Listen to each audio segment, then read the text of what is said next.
Zamani za kale katika nchi ya Israeli kulikuwa na vita kubwa kati ya Waisraeli na Wafilisti. Wafilisti walikuwa na shujaa mwenye nguvu sana aitwaye Goliati. Alikuwa jitu lenye urefu zaidi ya futi 9. Alivaa silaha nzito na alikuwa na mkuki mkubwa. Na kila siku kwa muda wa siku 40, shujaa huyo alikuwa akitoka na kupiga kelele kwa Waisraeli na kusema, chagueni mtu mmoja kati yenu nitakayepigana naye. Kama akinishinda na kuniua, tutakuwa watumwa wenu, lakini kama nikimshinda na kumuua, ninyi mtatutumikia na kuwa watumwa wetu.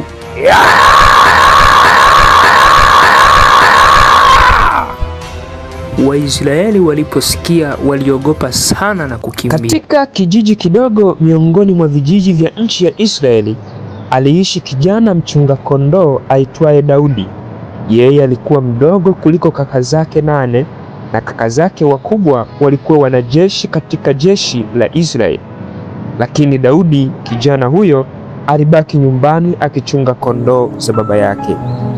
Siku moja baba yake Daudi aliyeitwa Mzee Yese alimwagiza Daudi apeleke chakula kwa kaka zake waliokuwa vitani. Daudi alipofika alimsikia Goliati akipiga kelele akiwatukana Waisraeli.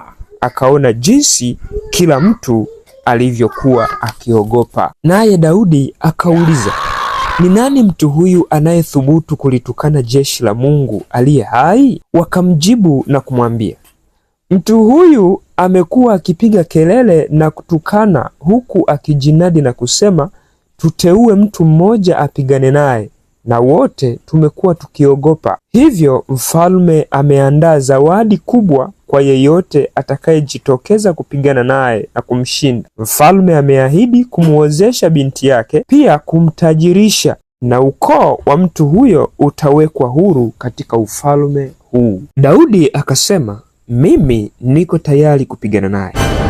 Maneno ya Daudi yakamfikia mfalme mtawala wa Israeli. Sauli akamwita Daudi, na Daudi akasema, mimi nitapigana naye. Mfalme Sauli akamwangalia na kusema, wewe bado ni kijana mdogo, huwezi kupigana naye, maana yeye ni shujaa na ni mzoefu wa vita. Lakini Daudi akajibu, mimi ninawachunga kondoo wa baba yangu.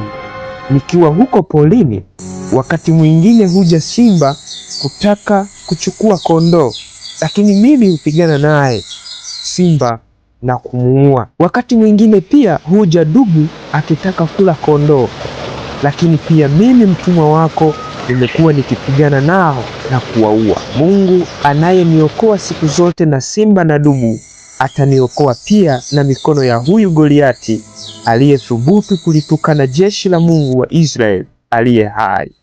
Sauli akajibu, kwa maneno yako nimeamini, lakini kwa umbo lako la nje nisingekubali. Mungu atakuwa pamoja nao. Basi Sauli akampa mavazi na silaha zake za vita, lakini Daudi akaviona kuwa ni vizito sana. Akaamua kuviacha. Badala yake akachukua fimbo yake ya uchungaji, akaenda mtoni, akachagua mawe 5 laini, akaweka kwenye mfuko wake na akabeba kombeo lake. Siku ya pambano, Goliati alipomwona Daudi alicheka sana na akasema, je, mimi unadhani ni mbwa hata ukanijia na fimbo? Daudi akajibu, wewe umekuja kwangu na upanga na mkuki, lakini mimi ninakuja kwako kwa jina la Bwana Mungu wa Israeli, ambaye umeyatukana majeshi yake. Na leo hii Bwana amekutia mikononi mwangu, na ndege wa angani watakula nyama yako. Daudi akakimbia kumkabili Goliati, akachukua jiwe moja, akaweka kwenye kombeo, akalizungusha kwa nguvu. Jiwe likaruka kwa kasi na kumpiga Goliati kwenye kipaji cha uso. Jitu likaanguka kifudifudi chini. Daudi akakimbia, akachukua upanga wa Goliati na kumkata kichwa. Wafilisti walipoona shujaa wao amekufa, walikimbia.